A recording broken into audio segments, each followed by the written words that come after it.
तो आज की कहानी बूढ़ा चोर और बाबा के उपदेश का परिणाम। किसी नगर में एक बूढ़ा चोर रहता था। 16 वर्षीय उसका एक लड़का भी था। चोर जब ज्यादा बूढ़ा हो गया तो अपने बेटों को चोरी की विद्या सिखाने लगा। कुछ ही दिनों में वह लड़का चोरी विद्या में प्रवीण हो गया। दोनों बाप बेटा आराम से जीवन व्यतीत करने लगे।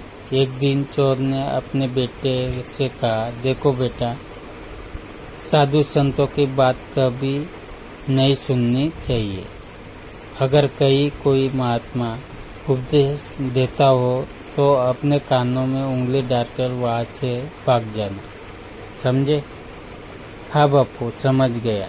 एक दिन लड़के ने सोचा, क्यों न आज राजा के घर पर ही हाथ साफ कर दूं। ऐसा सोचकर उधर ही चल पड़ा। थोड़ी दूर जाने के बाद उसने देखा कि रास्ते में बगल में कुछ लोग एकत्र होकर खड़े हैं। उसने एक आते हुए व्यक्ति से पूछा, उस स्थान पर इतने लोग क्यों एकत्र हुए हैं? उस आदमी ने उत्तर दिया, वहाँ एक महात्मा उपदेश दे रहे हैं। ये सुनकर उसका माथा ठनका, इसका उपदेश नहीं सुनूंगा। ऐसा सोचकर अपने कानों में उंगली डालकर वह वहां से भाग निकला।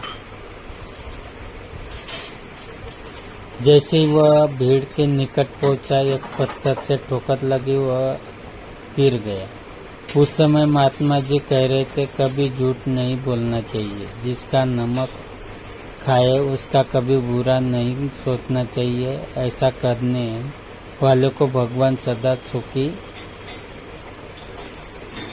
रखते। ये दो बातें उसके कान में पड़ी। वह झटपट उठा और कान बंद कर राजा के महल की ओर चल दिया। वहां पहुंचकर जैसे ही अंदर जाना चाहा कि उसे वहां बैठे पहरेदार ने टोका, अरे कहाँ जाते हो? तुम कौन हो? उसे महात्मा का उपदेश याद आया, झूठ नहीं बोलना चाहिए। चोर ने सोचा, आज सच ही बोलकर देखे। उसने उत्तर दिया, मैं चोर हूँ, चोरी करने जा रहा हूँ। अच्छा, जाओ। उसने सोचा, राजमहल का नौकर होगा, मजाक कर रहा है। चोर सच बोलकर राजमहल में प्रवेश कर गया। एक कमरे में घुसा। वहाँ ढेर सारा पैसा तथा जेवर देखकर उसका मन खुशी से भर गया। एक थैले में सब धन भर लिया और दूसरे कमरे में घुसा। वहाँ रसोई घर था। अनेक प्रकार का भोजन वहाँ रखा था।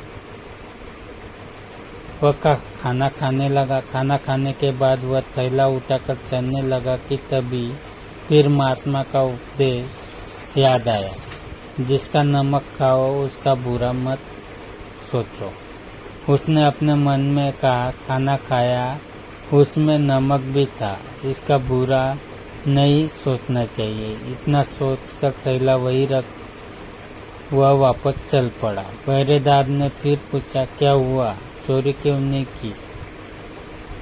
देखिए, जिसका नमक खाया है उसका बुरा नहीं सोचना चाहिए। मैंने राजा का नमक खाया है, इसलिए चोरी का माल नहीं लाया, वही रसोई घर में छोड़ आया। इतना कहकर वह वहां से चल पड़ा। उधर रसोई ने शोर मचाया, पकड़ो पकड़ो, चोर भागा जा रहा है। पहरेदार ने चोर को पकड़कर दरबार में उपस्थित किया। राजा के पूछने पर उसने बताया कि एक महात्मा के द्वारा दिए गए उपदेश के मुताबिक मैंने पहरेदार को पूछने पर अपने को चोर बताया, क्योंकि मैं चोरी करने आया था। आपका धन चुराया, लेकिन आपका खाना भी खाया जिसमें नमक मिला था, इसलिए आपके प्रति बुरा व्यवहार नहीं किया और धन छोड़कर भागा। उसके उत्तर पर राजा बहुत खुश हुआ और उसे अपने दरबार में नौकरी दे दी। वह 2-4 दिन घर नहीं गया तो उसके बाप को चिंता हुई कि बेटा पकड़ लिया गया है। लेकिन 4 दिन के बाद लड़का आया तो बाप अचंभित रह गया अपने बेटे को अच्छे वस्त्रों में देखकर। लड़का बोला, बापूजी, आप तो कहते थे कि किसी साधु संत की बात मत सुनो, लेकिन मैंने एक महात्मा की बात सुनी और उसी के मुताबिक काम किया, तो देखिए सच्चाई का फल। मुझे राजमहल में अच्छी नौकरी मिल गई।